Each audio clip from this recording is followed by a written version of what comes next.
All right, you guys, so we're going to continue our discussion on trigonometric equations and inequalities. So let's continue on with this second example. So this example says, solve the interval from 0 to 2 pi, and A wants us to find 2 sine x minus 1 is greater than 0. Okay, so for the first example we did, that was an equation. I know that it's an equation because it had an equal sign in it. But when you look at this here, we have this inequality symbol that says greater than. Okay, that lets us know that it's an inequality. So let's start with A. So we write out our problem.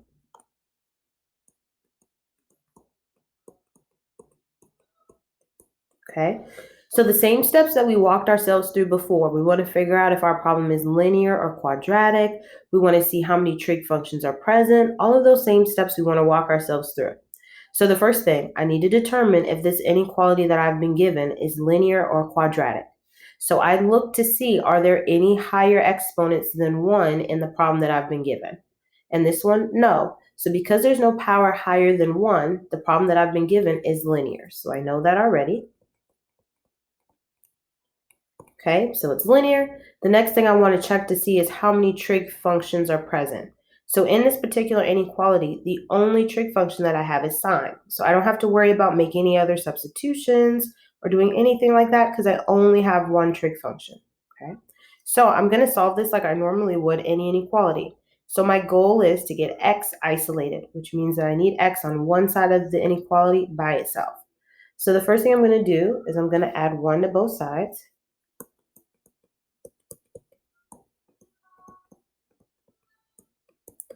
All right, the next thing I'm going to do is divide both sides by 2. So that gives me sine x is greater than 1/2. And my goal is to get x by itself. So right now, x is inside of that trig function. So remember, anytime you need to get that variable out of the trig function, you need to inverse it, okay? So I'm going to say x is greater than sine inverse of 1/2.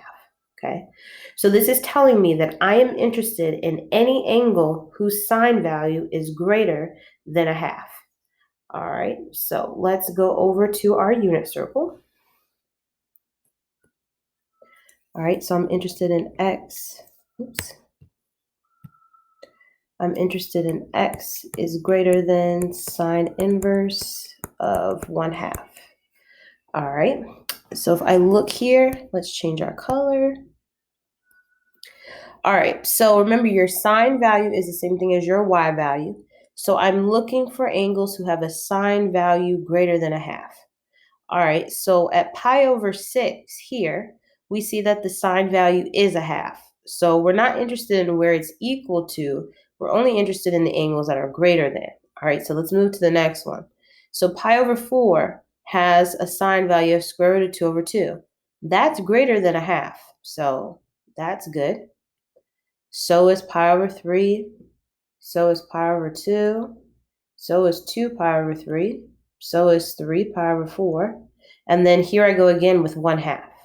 So what I just found is that any angle here that falls in this range, okay, is greater than 1/2. It has a sine value that's greater than 1/2.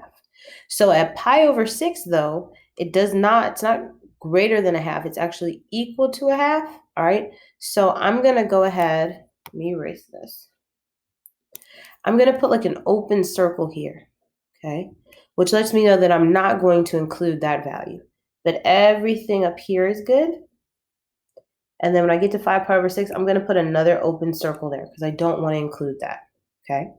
Now, I didn't even go to check the quadrants 3 and 4. The reasons why I didn't check them because we're interested in angles that have a sine value greater than 1/2, and our sine value is positive. So remember, when we talked about the quadrants and the signs that they have, sine is negative in the third and the fourth quadrant. So I didn't even begin to check there because I already knew my answer wasn't going to be there, okay? Now, since this is an inequality, I got to figure out how to write this answer. Like, how would I tell my reader that you can use any angle you want as long as that angle is between pi over 6 and 5 pi over 6? So let me go ahead and change our color. All right, so I know that that interval begins at pi over 6. And I said that it went all the way to 5 pi over 6. So anything between those two endpoints is good. And I also realized that I didn't want to include the endpoints because they actually equal a half. And I'm only interested in the angles that have a sign value that's greater than a half. So I'm going to use parentheses. Okay. Remember, parentheses mean to not include. All right. So for this particular problem, my answer is pi over 6 to 5 pi over 6 enclosed in parentheses. So let me go back to my problem. And my solution is pi over 6, 5 pi over 6. Okay. Now, once again, I knew to write my answer in radians because my interval was given to me in radians. So make sure you're careful. If your interval is given to you degrees, you're going to write your answer in degrees. Okay. So let's do part B of this problem. So let me change my colors. Keep us good. All right. So B says, all right, we have another inequality, but this time we have 2 sine x minus 1 is less than 0. Okay. So just like I did in part A, I'm going to walk myself through those steps. I need to figure out if my problem's linear or quadratic. I need to see how many trig functions are present, all of that good stuff. So the first thing, I look to see if I see any powers greater than 1. I don't. So I can make this classification that my inequality is linear. Okay. And then I look again to see, I only see one trig function. So I can solve this like a linear function that only has one trig function in it. So the first thing I'm going to do, I'm going to add this 1 to both sides of my inequality. So that's going to give me 2 sine x is less than 1. And then I'm going to divide both sides by 2. So that's going to give me sine x is less than a half. And then remember, to get x out of there, I need to use the inverse trig function. So x is less than sine inverse of 1/2. Okay. So I'm going to take that information. I'm going to go back to my unit circle. So this time I'm interested in angles that have a sine value that's less than a half. Okay. So this time I'm looking for x is less than sine inverse of a half. All right. So let me change that color so we don't get confused. All right. So from the green part, remember the green part, we were looking for the trig functions that had, not trig functions, angles that had sine values that were greater than a half. So that's where the green is. But now we're looking for angles that have a sine value that's less than a half. All right, so we've already established that at pi over 6, the sine value is a half. We've already established that the green is where the sine values are greater than a half. And then back again here at 5 pi over 6, it's half again. So that means anywhere here, all of these sine values, they're all less than a half. I already know that the values in the third and the fourth quadrant are less because they're going to be negative. So everything that's purple now are all the sine values that are less than a half. Okay. So once again, I'm going to try to write that answer in interval notation. So let me change back to my pen. Okay.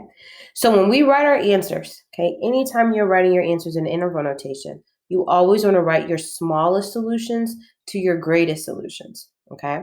So as we are moving around the unit circle, we always start at 0. And because we're moving in a positive direction, we're moving counterclockwise.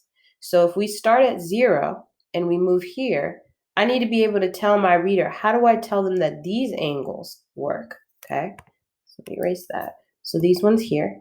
All right, so if I start at 0, okay, first I need to determine, can I include 0? Well, the sine value at 0 is 0.